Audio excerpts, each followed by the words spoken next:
మీ నడుములు కట్టుకొనియుడి, మీ దీపము వెలుగుచుండనీయుడి.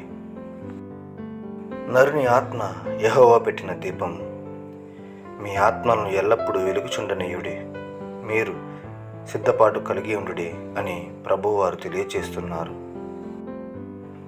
వెలుగైన ఆయన మన యొక్క ఆత్మలను వెలిగించి నిత్య జీవపు మార్గంలో నడిపించుండగా, దుష్టుడు మన ఆత్మను నశింపజేసే విధంగా మనల్ని ప్రేరేపించి చీకటి అనే నరకంలోనికి తీసుకువెళ్లాలని ప్రయత్నం చేయుచున్నాడు. మన ఆత్మలు ఎప్పుడు వెలుగుచుండవలనన్నా శరీర క్రియలైన జారత్వము, కాముకత్వము, ద్వేషము, విగ్రహారాధన, కలహము, కక్షలు, అసూయలు, ఇలా సమస్త దుష్టత్వమును మాని ఆత్మ ఫలములైన ప్రేమ, సంతోషము, సమాధానము, మంచితనము, విశ్వాసము, సాత్వికము, ఆశా నిగ్రహము, ఇలా ఒక్క మాటలో చెప్పవలను అన్న ప్రభువైన యేసుక్రీస్తు వారి స్వభావమును మనం కలిగి ఉండాలి. ఆయనే మన ఆత్మ అనే దీపమును వెలిగించువాడు. ప్రభువారు ఇలాగ మాట్లాడుచున్నారు. మీరు లోకమునకు వెలుగై ఉన్నారు. కొండ మీద ఉండు పట్టణము మరుగై ఉండనేరదు. మనుషులు దీపం వెలిగించి కొంచెం కింద పెట్టరు, కానీ అది ఇంట నుండి వారందరికీ వెలిగించుటకై దీపస్తంభం మీద పెట్టుదురు. యేసుక్రీస్తు వారిని విశ్వసించుట ద్వారా వెలుగు కలిగిన నీ జీవితంను రహస్యముగా గడపవలసిన పని లేదు. ఎందుకనగా వెలిగించిన దీపమును కొంచెం కింద పెట్టరు, అది అందరికీ వెలుగు ఇచ్చే విధంగా దీపస్తంభము అనగా అందరికీ కనిపించే ప్రదేశంలో ఉంచుతారని ప్రభువైన దేవుడు సెలవిచ్చుచున్నారు. అయితే క్రీస్తును అనుసరించి వారిలో కొందరు లోకమునకు భయపడి, అనగా ఈ విధంగా జీవించటం వలన తమను ఏమనుకుంటుందో లోకమని భావిస్తుంటారు. మరికొంతమంది ప్రభువును తెలుసుకున్నప్పటికీ రహస్యంగా ప్రార్థన చేయమన్నారని, నీ మంచి క్రియలు ఎవరికీ తెలియనివ్వరాదని ప్రభువు పలికారు కనుక వారిలో ఉన్న ప్రభువును కనబరుచుకుంటకు సంశయిస్తూ ఉంటారు. ఇది ఏ విధంగా ఉంది అంటే, మత్తయి సువార్త 25వ అధ్యాయంలో ప్రభువు తెలిపిన ఉపమానంను పోలి ఉంది.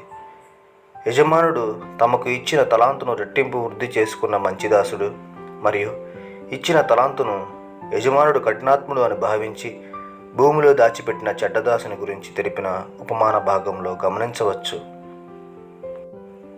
పరిశుద్ధ గ్రంథంలో అనేక చోట్ల బహిరంగంగా, అనగా ప్రజల ఎదుట దేవుని భక్తులు ప్రార్థనలు చేసిన సందర్భాలు, సమాజంగా కూడి దేవునికి ప్రార్థన చేసిన సందర్భాలు ఉన్నాయి. ప్రభువు వాటికి సమాధానం కూడా ఇచ్చారు. అదేవిధంగా నీవు దానం చేయనప్పుడు కుడి చెయ్యి చేయనది ఎడమ చేతికి తెలియరాదని ప్రభువు పలికారు. పేదల పట్ల కనికరం కలిగి వారికి సహాయం చేయమని ఆయనే మనకు బోధించారు. ఒక సందర్భంను మనం ఉదాహరణగా గమనిస్తే, బహిరంగ ప్రదేశంలో కూర్చుని ఆకలితో బాధపడుతున్న ఒక పేదవాడికి ప్రభువు మనకు నేర్పిన ప్రేమను బట్టి ఆహారం ఇచ్చి సహాయపడతాం. అంతేకాని అందరూ గమనిస్తున్నారని సందేహించం కదా. హృదయ అంతరంగములను తెలిసిన ప్రభువు మన ఉద్దేశమును కూడా గమనించును. ప్రభువైన దేవుడు ఇలాగ సెలవిచ్చుచున్నారు. మనుషులకు కనబడవల్లని వారి ఎదుట మీ నీతి కార్యములు చేయకుండా జాగ్రత్త పడుడి, లేని ఎడల పరలోకముందున్న మీ తండ్రి వద్ద మీరు ఫలం పొందరు. మనుషులు మీ సత్క్రియలను చూచి పరలోకమందున్న మీ తండ్రిని మహిమపరచునట్లు వారి ఎదుట మీ వెలుగు ప్రకాశింపనీయుడి. పై వాక్యములను గమనిస్తే, మనం చేయు నీతి కార్యములు మనుషులకు కనబడవలని కాక పరలోక తండ్రిని మహిమపరిచే విధంగా ఉండాలని తెలియపరచుచున్నవి. ఈ సందర్భంలో ప్రభువారు మాట్లాడుచు, నీవు ప్రార్థన చేయనప్పుడు, సహాయం చేయనప్పుడు వేషధారి వలె ఉండరాదు. వేషధారి తనను గొప్పగా ప్రకటించుకున్నటకు ప్రయత్నం చేస్తాడు. కనుక రహస్య ప్రార్థనలు, దానము పట్ల ఎక్కువ ఆసక్తి కలిగి ఉండి సందర్భానుసారం మన యొక్క ప్రార్థనలు, దానధర్మములు చేయవచ్చు.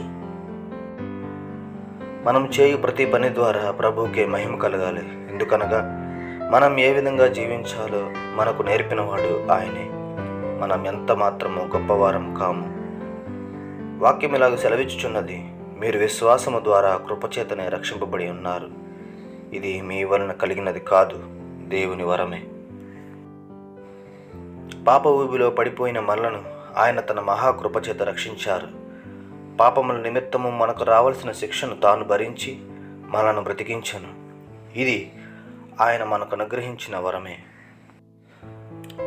కనుక దేవుడు మనకు అనుగ్రహించిన ఈ గొప్ప తలాంతును ప్రభువు కఠినాత్ముడు అని తలంచి ఇచ్చిన ఆ తలాంతును దాచిపెట్టిన చెడ్డదాసుని వలె కాక దానిని అభివృద్ధి చేసిన మంచి దాసుని వలె మన జీవితాలు ఉండాలి. వాక్యంను ధ్యానిస్తూ నిలకడగలిగి ప్రార్థన చేస్తూ మనలో ఉన్న దీపం అనబడిన ఆత్మను నిత్యము వెలుగుచుండనివ్వలను. లోకంలో జీవిస్తూ పాపము అనే మురికి మనకు అంటకుండా జాగ్రత్త పడుతూ యథార్థవంతంగా మన జీవితాన్ని గడపాలి. నిన్ను వలె నీ పొరుగువారిని ప్రేమించు అని ప్రభువు మనకిచ్చిన ఆజ్ఞను హృదయంలో నింపుకొని ప్రేమ కలిగి జీవించాలి. నీ ఆదర్శవంతమైన జీవితం ద్వారా దేవునికి మహిమ కలగాలి. వాక్యమునందు ఆసక్తి కలిగి పరిశుద్ధాత్మ ప్రేరణ కొలది సమయానుకూలంగా దేవుని ప్రేమను తెలియపరచాలి. ఆయన తన ప్రేమ ద్వారా మనలను పాపము అనే చీకటి నుండి వెలుగులోనికి నడిపించిన రీతిగా కొందరినైనా ఆ చీకటి నుండి రక్షించగలగాలి. ఈ పయనంలో శ్రమలు ఇబ్బందులు వచ్చినప్పటికీ దేవుని యందు విశ్వాసం ఉంచి దేవుని చిత్తము నెరవేర్చవలను. ప్రభువైన యేసుక్రీస్తు కృప మనకు తోడై ఉండునుగాక. ఆమేన్.